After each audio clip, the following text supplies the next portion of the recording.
Sarah Miller. I live in a small suburban town in Ohio, not too far from the edge of the city. It's a quiet place, peaceful, until that one night. I wish I could say it was just a bad dream. But what happened to my son, Ethan Miller, was too real. Ethan's 5 years old. He's a quiet kid, shy, keeps to himself, and I never really worried about him being alone. He's always had his imaginary friends, just like any kid would. But something about this was different. It started like any other afternoon. I was in the kitchen getting ready to make lunch when I heard Ethan talking. He was outside in the backyard. He was speaking to someone. A conversation I couldn't hear clearly, but I could make out one thing. Ethan wasn't alone. I froze, my knife mid-chop, and I felt a weird chill run down my spine. Ethan didn't have any friends, not real ones. He was a quiet kid, always alone, so who was he talking to? I wiped my hands on the towel, glanced at Max, our dog, who seemed unnervingly calm despite the strange vibe in the air, with a nervous laugh. I figured maybe he had finally made a friend, even if it's just in his imagination. I stepped outside, calling out, "Ethan, who are you talking to?" He turned to me a little too quickly, a smile spreading across his face. Too wide, too strange. "I'm playing with my new friend." I couldn't help but smile back, assuming it was just another imaginary friend. "Oh, what's his name?" Ethan's gaze dropped to the ground for a moment before he looked up again, and in a soft voice he said, "Chuckles Joe." My smile faltered. "Chuckles Joe?" I repeated, half amused, half confused. That didn't sound like an imaginary friend name. "Yeah, he's funny," Ethan said, his face lighting up. "He makes me laugh." The hairs on the back of my neck stood up. There was something unsettling about his tone, something off about the way he said it, but I brushed it off. After all, kids say strange things sometimes. Later that day, I tucked Ethan into bed. The house was quiet. The only sounds were the soft hum of the fridge and the occasional creak of the house settling. I kissed him goodnight, turned off the lights, and left the door slightly ajar. Nothing unusual, or so I thought. That night I had a dream. It wasn't just any dream, it was vivid, and the details, they were too real. I found myself in a carnival, but not a fun one. This place was abandoned. Tents ripped to shreds, rusted. Carnival rides spinning in the winds, the re-creaking sound echoing through the night air. The ground was muddy, and something about it felt wrong, like I was being watched. Then I heard it. Music. The sound of a carnival tune, but it wasn't joyful. It was hypnotic, like it was pulling me in. I couldn't resist. I started walking towards the sound. I followed the music until I reached a large, dilapidated tent. A flicker of light shone from inside, but as soon as I stepped closer, the light went out and the music stopped. In the dark, I heard soft giggling, a child's laugh. But when I looked, there were no children, only shadows, long and twisted. Then I saw them, faces, deformed, bruised, with burns and missing limbs. Some were even missing eyes. The worst part, they were laughing. They started moving toward me, their hands reaching out, grabbing at me. I could feel their cold, clammy fingers tugging at my skin, pulling me down. I tried to scream, but the laughter just grew louder. It felt like my skin was burning as they dragged me across the rough jagged ground. I couldn't breathe. I passed out, overwhelmed by the pain and the incessant laughter, and that's when I woke up.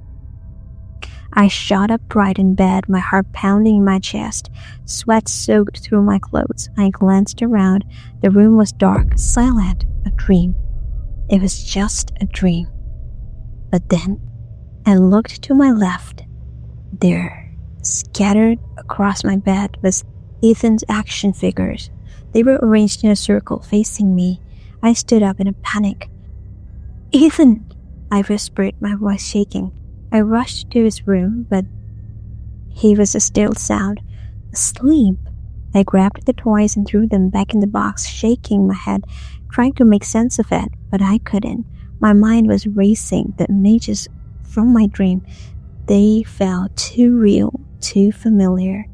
The next morning I made breakfast, but Ethan was different. He was quieter than usual, sluggish. He rarely touched his food.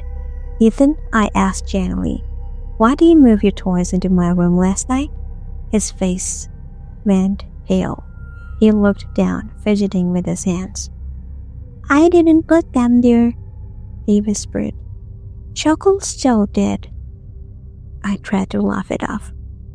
"Oh, come on. Tell Chuckles Joe to keep his toy in his own room next time, okay?"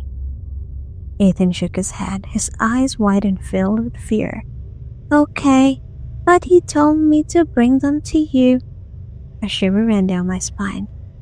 "What else did Chuckles Joe say?" Ethan paused for a long time, staring at the floor. "He said he wants to meet you." I chuckled nervously, trying to keep the fear out of my voice. "Well, I'm not sure I want to meet him. How about you stay inside today?" Ethan ran outside right after, not even looking back.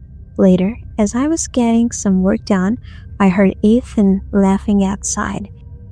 It wasn't like his usual giggles. It was deep, almost sinister. I rushed outside to check on him, but when I reached the backyard, he was gone. I screamed his name, panic rising in my chest.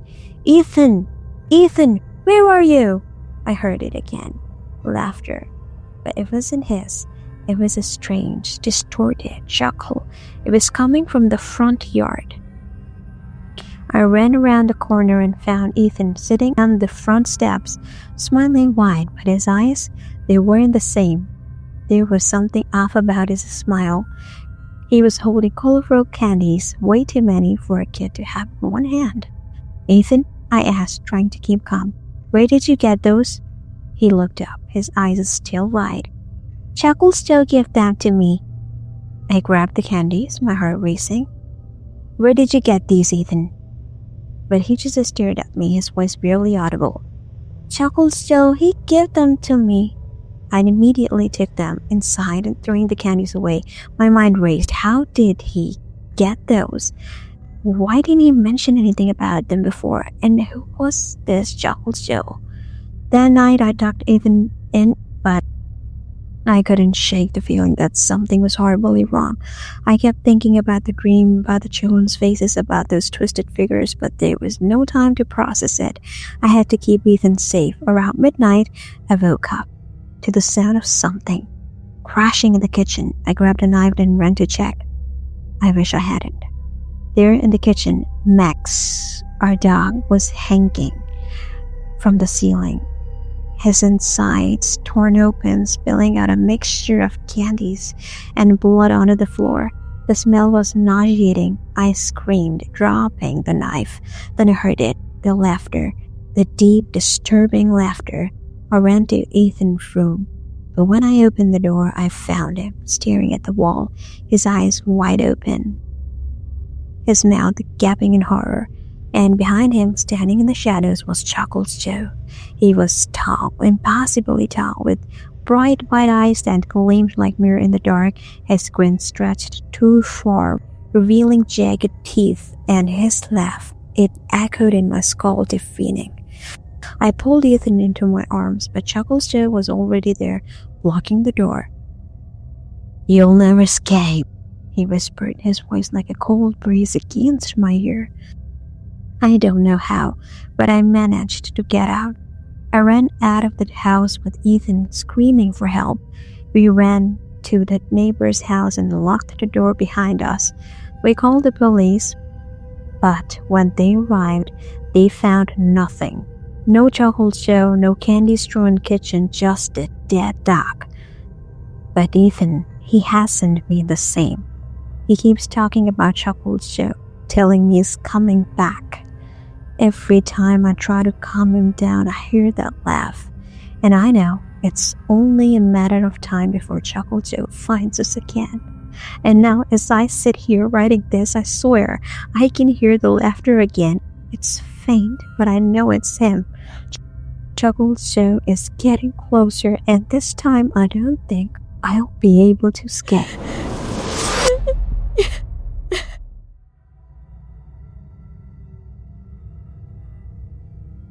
Moving into a new home is always a mix of excitement and stress, especially with the family. For me, my wife, and our 5-year-old daughter, Eleanor. This was supposed to be a fresh start. We had just moved in a quiet, suburban neighborhood, tree-lined streets, friendly neighbors, and security cameras on almost every porch. Our rental was a cozy 2-bedroom unit above the landlord's portion of the house. He mentioned he'd be leaving soon for a long-term business trip, so we'd have the place to ourselves. At first, everything seemed fine. The entryway had an old wooden bench with 2 dusty ceramic vases. The living room had a well-worn but comfortable couch. A short hallway led to the bedrooms. My wife and I took the master, while the second room became a playroom for Eleanor. She loved it, spending hours drawing, lining up our stuffed animals, and listening to bedtime stories from my wife. The kitchen was small but modern, with brand new appliances and a fridge that still had the protective plastic on. It felt like a new beginning. Then, things started getting weird. Eleanor had always been attached to my wife, so at first we thought nothing for her being extra clingy. But after a few days, she suddenly started playing alone, more often. My wife saw it as a relief. At least she's not glued to my side anymore, she joked. Guessing she's settling in, but something about it felt off. She wasn't just playing alone, she was talking to someone. At first, I brushed it off as her playing make-believe with her toys. But one evening, my wife walked past her room and froze. Eleanor was sitting on the floor, smiling at the empty corner of the room. Nights started feeling uneasy. I'd stay up late watching TV and hear faint shuffling noises near the couch, soft footsteps like someone walking barefoot on the hardwood floor. I tried to tell myself it's just the house settling. But then, one night, I got home late from work. Eleanor's door was cracked open. She was sitting on the floor, carefully arranging her stuffed animals. Too carefully. Like she was following instructions. Leaning against the doorframe, I asked, "Eleanor, sweetheart, what are you doing up so late?" She looked up at me and smiled, but something about that smile wasn't right. "Just playing, Daddy."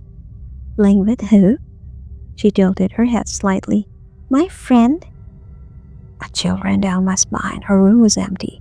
I wanted to believe it was just an imaginary friend, but deep down I knew better. Then things escalated. One night, while my wife and I were watching TV, a gust of wind slammed through the house, throwing the balcony door open. That door was always locked.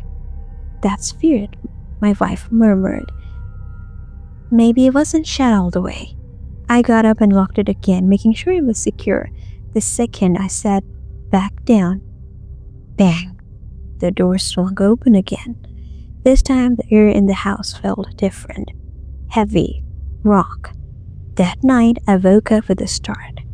The unshakable feeling that someone's watching me. My eyes adjusted to the darkness. And I saw it.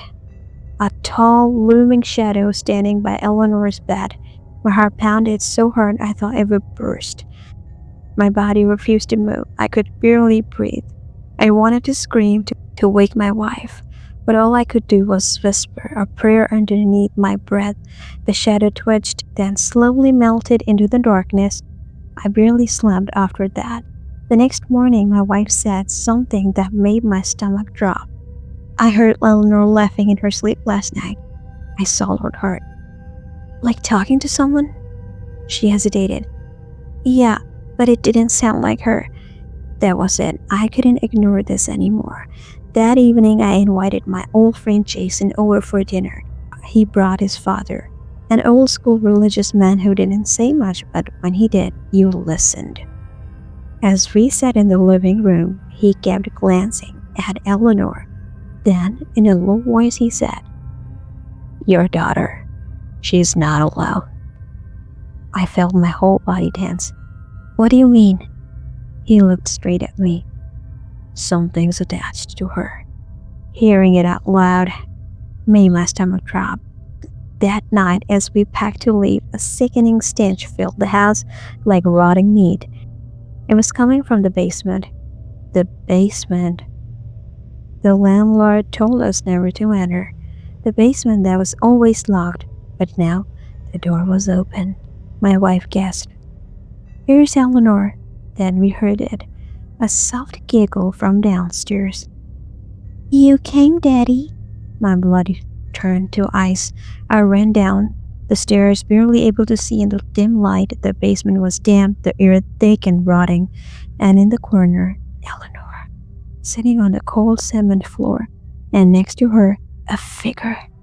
A long, shadowy form with tangled hair and a face that wasn't really a face, just deep hollow slits. Where eyes should have been, it was watching me. I couldn't move, couldn't breathe. Every instinct screamed me to run, but somehow I forced myself to whisper another prayer. My voice shook, but I kept going. The thing twitched, then it let out a piercing, inhuman shriek before vanishing into the dark. Eleanor collapsed. I grabbed her and ran. We never spent another night in that house. The next morning, we took Eleanor to a pastor who prayed over her and told us something I'll never forget. That thing loved your daughter. If you had stayed, it would have taken her. We never spoke about that house again. Sometimes late at night, I wake up to the sound of faint giggling, and I wonder, did we really leave it behind? Or does it still remember her?